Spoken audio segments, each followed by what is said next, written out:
Hi, my name is Jamie, and this is my informative speech. Zombieland, Night of the Living Dead, The Walking Dead. I'm sure you have heard of all of these. I'm also sure you've thought, that scenario can never happen.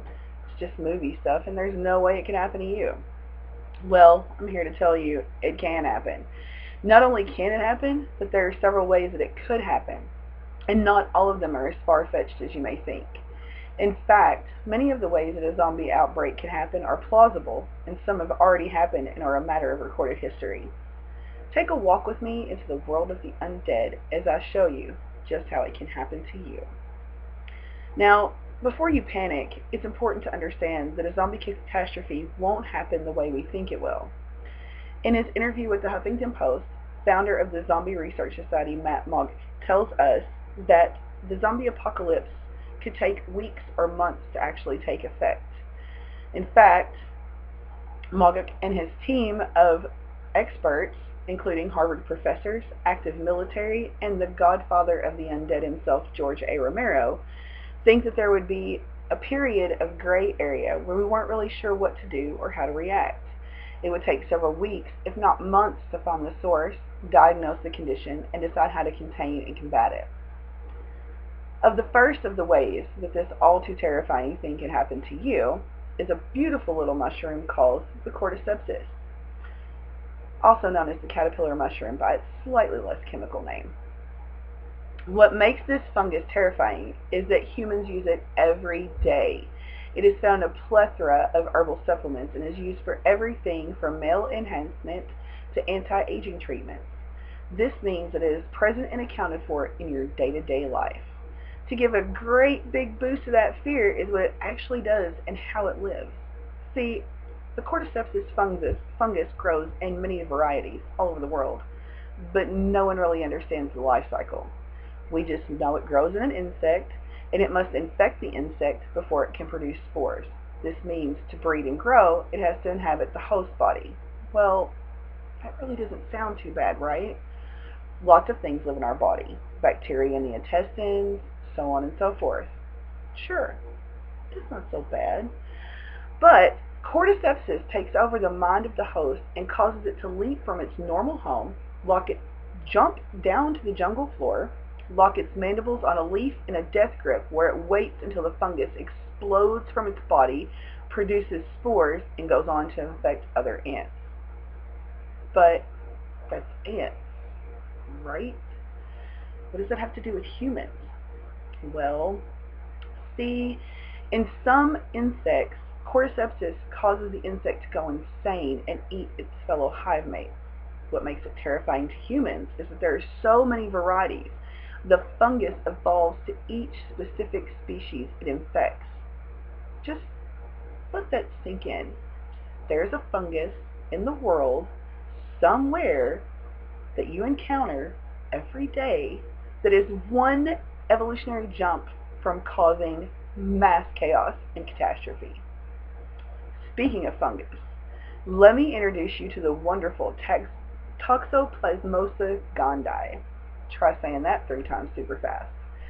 Toxoplasmosa is a parasite that is found in the brain of rats, but it breeds in the intestines of cats. So that means for it to get into the belly of the cat has to eat the rat. I know, sounds like a bad Dr. Seuss poem, right? Well, it's not like the rat's going to just stand still and change its name to dinner now, is it? Actually, no. But this little slug of death tells the rat that it wants to be eaten and forces the rat to actually wander up to the cat and stand still while it is consumed. While there have been no known cases of cannibalization with the rats, it is known that the rats show significant changes in behavior and have been known to attack other rats to send them away so that it can be consumed. Even if the rats don't eat their friends, how terrifying is it to think that if it can happen to a rat, it can happen to us? After all, pharmaceutical companies use rats to test medication in clinical trials. This means that we are close enough in makeup to predict what can happen to us under the same or similar circumstances. I would say it's pretty scary to think about a worm driving my brain for me, much less allowing me to be eaten by a predator. Now that we have looked at how the animal world can cross over into our world, Let's look at how the human brain can become infected without the evolution of a parasite or a fungus. Kuru, also known as laughing disease, is a disease of the nervous system that stems from eating the brains of the dead. That's right, eating the brains of the dead. It turns out that the practice stopped in 1960, but considering it was a common thing up to that point and part of a funeral practice, I can't see the more traditional folks of New Guinea just giving it up. Kuru works in a similar fashion to mad cow disease in humans. It attaches to a protein in the body called a prion. Once attached, it can incubate for up to 50 years, but causes death within a year of the first symptoms. The symptoms show as difficulty walking, tremors, and muscle jerks, the coordination problems, all zombie-esque behaviors. There is also evidence that supports loss of cognitive function and aggressive attached to both, though mad cow disease in humans is more commonly associated with aggression. In history, we also have examples of the mysterious Haitian zombie. These poor souls who have angered the Bakur and earned punishment in the form of mindless slavery for years to come. More than one example is easily found, but the most frequently cited is that of Clairvius Narcisse. In 1962, Narcisse checked into a local hospital in Haiti, complaining of a disorder that made him feel like bugs were crawling on his skin. 2 days later, he died. He was issued a death certificate, had a funeral, his casket was nailed shut, and he was buried.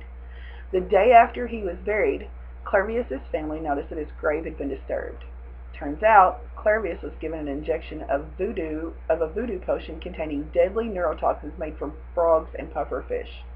For 2 years, Clairvius was beaten, bound, and forced to work on the sugar plantation of a powerful Bokor, and he wasn't alone. Turns out several folks were wandering around in the same state. What makes this terrifying is that people use this powder now in financial scams to get people to empty bank accounts and sell houses. This lovely combination of toxins make you ready to do the bidding of whomever is in control, no matter what they may ask you to do. The ingredients aren't hard to get, and they aren't hard to administer. Just a small puff of air in the face, and you have yourself a zombie in the oven. You just have to wait around for them to get pronounced dead so that you can dig them up. Otherwise, lack of oxygen may cause them to be absolutely useless. While this speech was meant to inform you of a few of the actual ways that you could become a zombie, it is worth mentioning that it is also meant to entertain. Sure, all of these things can happen, from super aggressive cows to angry voodoo doctors. It seems that no one was safe. I thank you for listening, and I certainly enjoyed sharing. Guys, have a great day, and I'll see you in class.